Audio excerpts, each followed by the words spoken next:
Today's reading is Dwarf, an entry from the Monster Encyclopedia book series. A monster with an appearance almost like that of a preschooler that lives in villages made in caves, mines, places underground. There are numerous monsters that have forms like small children, but even out of all such monsters, the distinguishing characteristics of the dwarves is that they stand out as having a particularly very young appearance. But this form is that of an already adult dwarf.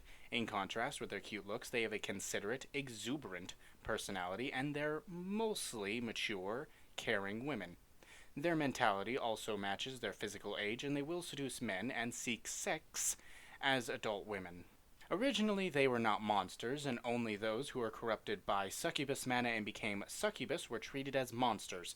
But because of their personality, they accepted the individuals who became monsters as though nothing had happened, and they didn't banish them from their villages. At the time, dwarven men considered it to be a non-issue regardless of whether or not their women were monsters, and it is said that they rather preferred monsters for being lustful and giving them pleasure.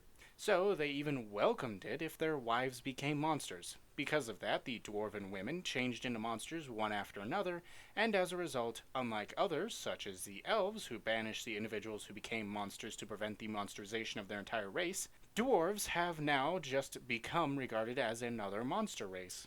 As a result, at present, dwarves are regarded as a type of monster. They are very dexterous, so most of them either work as miners mining metal and gems, or as crafters making weapons and accessories utilizing such materials. The beautiful works they produce fetch extremely high prices at market amongst both humans and monsters. The cheerful and lighthearted dwarves maintained active relations with other races before they became monsters, mainly with humans.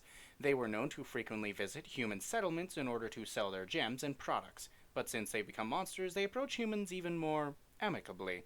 Many unmarried dwarven women also move and take up residence in human settlements seeking human men. They are both industrious and lustful. Once a man strikes their fancy, they aggressively tempt him, and are likely to sometimes attempt sexual assault. As previously noted, they have nimble fingertips that finesse is a powerful weapon for giving men pleasure. The sort of pleasure that can be had from their tiny little hands is said to be even greater than that which one could experience from the original race of succubi.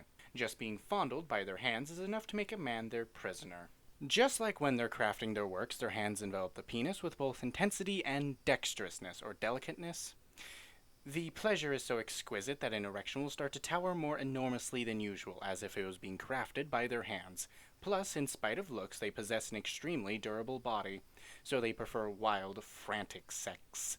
They indulge in pleasure riding their man so wildly that it makes him worry about whether her tiny little body might break. Also, due to conflicting personalities, they don't get along with the elves, and there is a history of bad blood between them.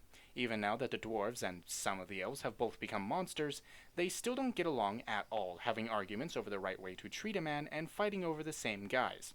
So it seems nothing has changed.